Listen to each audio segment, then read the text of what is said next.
where we start, the team and I will convene at the European Blockchain Investment Congress, where we will speak of the future of blockchain and why this is the most profound invention of our time.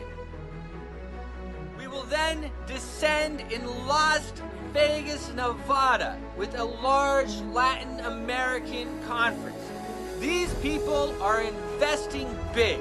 They're liquid investors investing in top projects, including some of ours. From Vegas, we fly directly to London, where we meet with the top minds in the venture capital arena, including Tim Draper. We play golf at the most exclusive resort in London. It's gonna be awesome.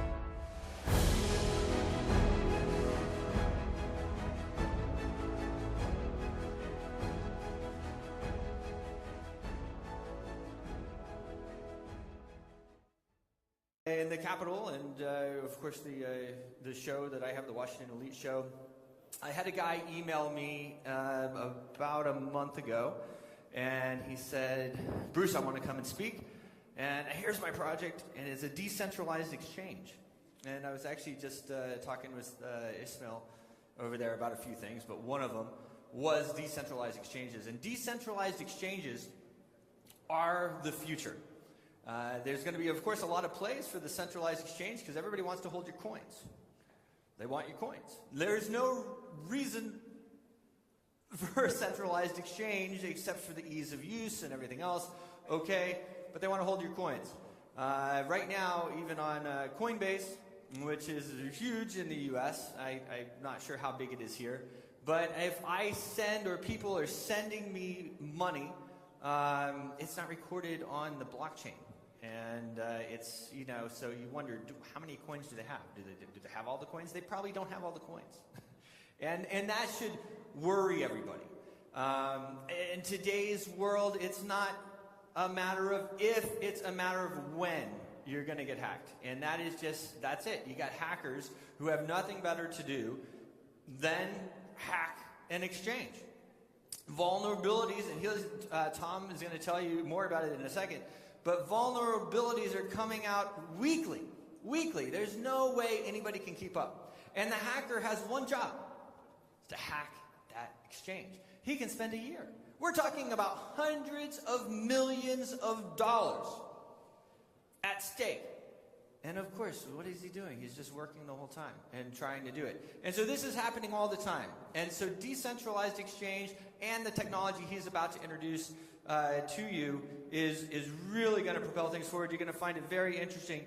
His name is Thomas Perry. He is, I just got a little update snippet on him. He's held a top secret SCI clearance with the U.S. government while working for the Office of Naval Intelligence. Really smart guy. He spent 4 years in fintech ripping apart the back-end technology of banks and credit unions. You'll see his company on my Washington Elite sign there. It's Safety Bit. Please welcome to the stage, Thomas Perry.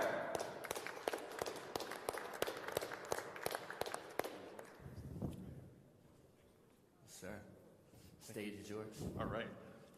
I think we're working on getting the PowerPoint presentation up and running for this. Okay.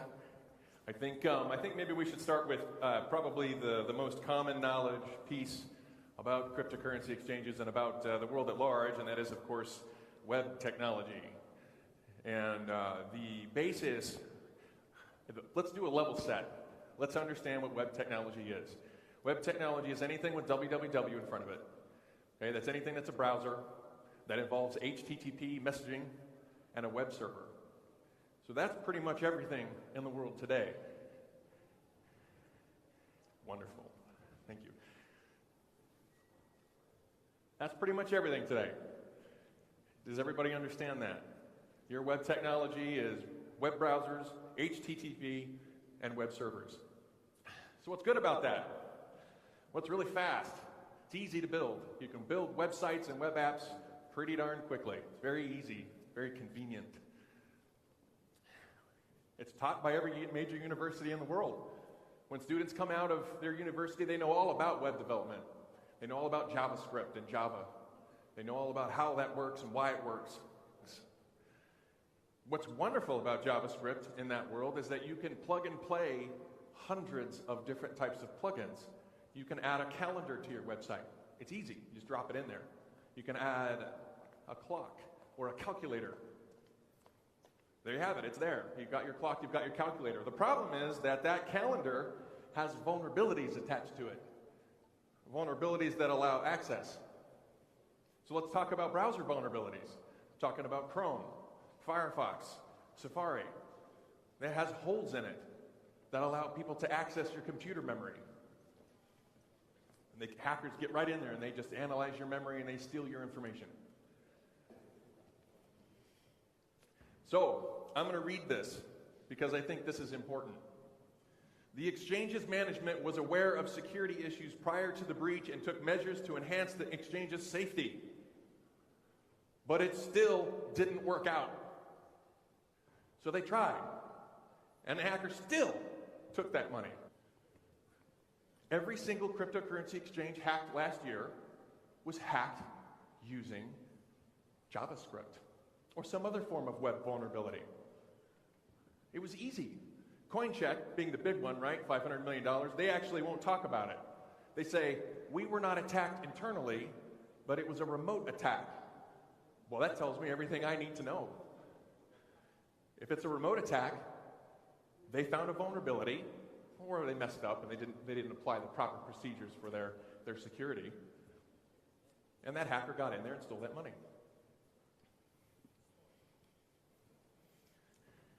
And that's it. Here you go, Thomas Berry. So here, have a seat right here. Let's. We're going to talk. We're about to go to lunch, but I just wanted to. So explain. Did anybody understand? Did people understand that? A couple. Yeah, we did. We understood it. Yeah, it's pretty. I mean, have you heard that before? No, right? It's an amazing thing. It really is. It is an amazing thing. So tell me a little bit about how you got here. What led you here? I know, you know, tearing apart the back end of stuff is pretty interesting.